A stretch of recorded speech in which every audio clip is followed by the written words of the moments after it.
Las Vegas, Nevada, is Danny Marang. How you handling the 106 degrees right now, Mr. Marang? Hey, this is cool. This is chilled down a nice 8 degrees. We've actually had a little bit of rain here. After the game the other night, me and a couple of the media folks we ventured outside. We got down about 11 o'clock, I want to say, and we actually walked from the arena to a restaurant and didn't die. Look at you. Yeah, no, look at that. Just a little smattering of rain made it to where it was like bearable outside. It cooled the pavement down from a nice 120 to like maybe 100 degrees. So you could go outside and not die. All right. Some little things. All right. Before we get to the news of the Portland Trailblazers debut, you got pulled up to the main stage, not at the Peppermint Rhino, but not at the Peppermint Rhino. No. No, wife and I went and saw David Copperfield last night, and they blindly threw a Frisbee into the crowd, and it landed next to me. And I was up on stage for probably 10, 12 minutes as part of like a really long, drawn-out. I don't want to ruin it for anybody else that goes out there, but it was nuts. The end of it, it was me and another guy were up there. He was from Estonia, spoke almost no English. He was really struggling with everything that was going on, but he was smiling and laughing and having a blast. But we ended up holding on to these two like giant kind of steel Roman columns. And then a 1948 Studebaker appeared above our shoulders. It was both terrifying and amazing. So, it was absolutely wild.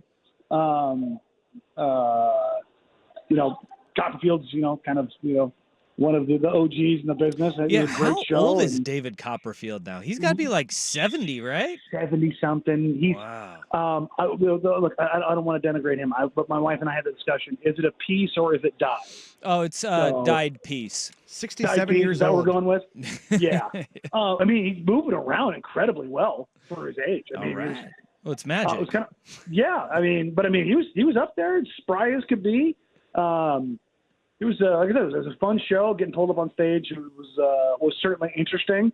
I got to say, there was a few people up there that were terrified. I think I was probably a little bit more comfortable up there than the average person, so I leaned into it, hammed it up a little bit, made my wife thoroughly embarrassed, which is fun. Good. All right, Portland Trailblazers. They played on Saturday. Boy, that was a rough start. Wow. Couldn't have been worse, really. That first half was ugly. And I was saying earlier that I went camping this past weekend, so I was out of service. So I had the luxury of watching it on DVR, which wonderful. I'm glad that I read like 3 different rundowns of what happened in the game before, because had I just dove in and watched that thing, I would have been like, this is just brutal. But second half, it seemed like everybody settled in, from Donovan Clingan to Ryan Rupert, Justin Minaya. Everybody kind of, it seemed like everything was a little bit too fast early, and not playing in the California League or in Salt Lake City. It's a benefit to some of these other Summer League teams. What was your impression of Donovan Clingan in Game 1? We've talked about this at length. They didn't bring him in for his offensive prowess, but everything else seemed as advertised, especially in that second half. Yeah, defensively, he's really big. He's very active as a communicator.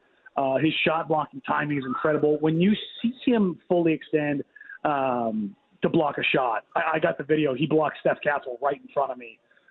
If you watch that video, Steph has 0% chance of converting that shot. There's no angle. There's nowhere the interesting thing about him, just kind of watching his timing, is that he's so big and so long, and he can allow other guys to take off first and still beat them to the top. And that was the thing that stood out to me, because you saw him block shots. He ended up with 5 for the game, but there was probably 4 or 5 different drives where guys normally would have gone at the rim, but he was just there, and they're like, they just kind of deviated, took a right turn to Albuquerque and reset the offense. He bothered probably 4 or 5 other shots. He rebounded incredibly well. There was one offensive rebound where I mentioned on Twitter, it was like big brother, little brother. He just grabbed it at the top before anybody else even had a chance to jump up and get it, and he just took it with one hand. I was like, oh, my God. So his size is just truly, he's in the 1% in the NBA. Now, Wemby's obviously bigger in the height realm, but I mean, when you're talking about the combination of height, reach, weight, it's him, it's Edie now, and it's Joel Embiid. Like those are your true absolute monsters in the game. Day one, he is that big on the floor. And he doesn't flash the athleticism of a guy that's eye popping, right? As a five, but with everything that you said, that timing, that feel for the game, his athleticism was not a concern for me after watching, because I saw even at the top of the arc setting some picks that we've seen bigs have a tough time doing. He has that kind of feel where he can slide into place, and it was nice to see some solid picks set up at the top of the arc. Yeah, I asked a couple of the guys about that in practice yesterday, and I was like, what's it like to play with Klingon, and Justin Minaya mentioned, he's like, the picks he sets, man, he goes, you know the defender's going to be in trail, because he's just going to crush guys, and that's a unique thing that I think guys are trying to get a little bit more of a feel for. You saw them in the first half; they did a lot of DHO stuff, but I think they just naturally kind of simplified things in the second half, and they just went like straight pick and roll. Unfortunately, the point guard play for the Blazers in that first half, and really the all game, was pretty poor. I'm hoping that they can iron some of that stuff out here tonight against the 76ers. But the thing that I wanted to see from him offensively, if at all, is not his shooting, is how well they could get him involved around the rim. And I think they threw 6 different lobs, and they were all terrible passes. They never gave him an opportunity to go do anything with it. So I'm hoping that they can find that timing, because he is so big and that opportunity is there. And I was glad that they were trying to find it, but they just never really could get in rhythm with him. So, and obviously the shooting came up, and everybody all week and leading to this, like, no, he can really shoot it. His first shot looked fine. The other two, not so much. The second one he missed short and wide by 3 feet. It was tough. But everybody's going to talk about that stuff. I don't care. I genuinely, whether or not he shoots it does not matter to me. Not even just this year, but just at all. I was talking to a couple of executives in the league, and I was asking them, what's your thought about Donovan? And one of the things that just kind of kept popping up, if he hits his shot, great, but unless he takes 4 threes a game, nobody's going to care. Yeah. Nobody is going to him getting in pick and rolls as Scoot Henderson is not going to change unless he turns into a guy who takes volume threes. And that's just, I don't think that's in the cards for him, particularly in the first couple of years in the league. All right, let's talk about some of the other guys. Ryan Rupert, who I was really excited to see, came out, and he was part of that very clunky first half. 6 turnovers in that first half, and it was like, cover your eyes, kind of looking between your fingers, watching in the first half. He's settled in that second half as well. Yes. Where are we seeing from a growth standpoint in Rupert, who I was watching him, his movement away from the ball was something that I really appreciated seeing, because we saw deer in headlights from a lot of these young guys last year, where the ball would swing around to the opposite side of the floor and they just stay in the same place. Mm-hmm. You're starting to see, at least from my perspective, just from watching game one, you're starting to see a little bit more comfortability, and it looks like the game is starting to click on where I need to be and what I need to do. 100%. His basketball IQ is grown, and he's grown physically. He's put on 5-10 pounds. I was talking to him about that. He's like, yeah, I know my body. I'm in a much more comfortable space, which has helped him with his ball control, being physically stronger on the ball, driving to the rim. I think he finished 37% of his shots in the paint last year. It was really poor. A lot of that had to do with just not being strong enough on the ball and not being strong enough physically to get to the rim and clear that space, because he's a 19-year-old, 190-pound kid. He started to flash some handles early in that first game, and then he lost the ball, and I was like, oops. He was going up against Jamari Bouye, who the Blazers brought in for a 10-day last year and spent some time with the remix. And I think because of that, Jamari probably understood that Rufus' handle is not that tight. And he was really pestering. I think he got 2 steals on him. And so I think that kind of flustered Rufus. He ended up with, like you said, 6 turnovers in the first half. He simplified it. He got on the ball quick, made quick decisions. It was dribble, pass, shoot very quickly. And I think that simplification changed everything, because he was 1 of 3 with 6 turnovers in the first half. And I want to say he finished the second half. I think he had 11 points, 5 rebounds, and 3 assists in just the second half alone. Yes. He flipped the script entirely, and he was like, that's it. That's the guy that I want to see. And last year you saw him knock down threes. And I was like, yeah, okay, I believe he can shoot the ball, but like you didn't see the other box score stuff. Already in game one, you saw him rebounding. Already in game one, you saw him getting assists. Like already, you're seeing him expand his game, and that's what you want to see out of a guy, especially a really young guy who's a project. Like let's see the expansion, let's see the growth, not only physically but mentally, the understanding. And then him putting the ball on the floor in the second half, he drove to the rim and put his shoulder down, created separation, finished with his left hand. It was like, okay, that's a little something. There's something new there. And so those are the kind of things I'm looking for. Same with Chris Murray.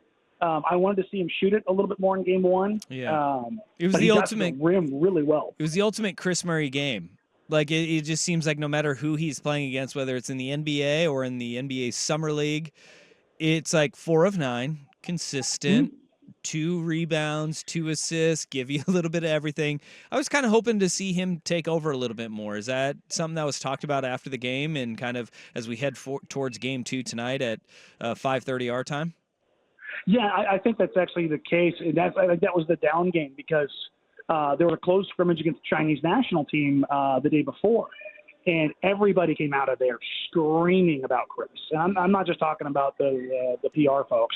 The other players, the other coaches, the other executives, the folks in the Chinese national team were kind of like, eyebrows raised. As I understand it, Chris went 4 of 4 from 3, including an off-the-dribble pull-up going to his left, kind of leaning into the corner, and basically looked like the best player on the floor. And I was hoping that would kind of be a springboard into that game kind of situation. It wasn't that he, fell short. I just think it wasn't as impactful as I personally was hoping for. Yeah. All right. What other notes did you take away from game 1 as we head into game 2 tonight against Philly from this Blazers team as you've been down there in Vegas?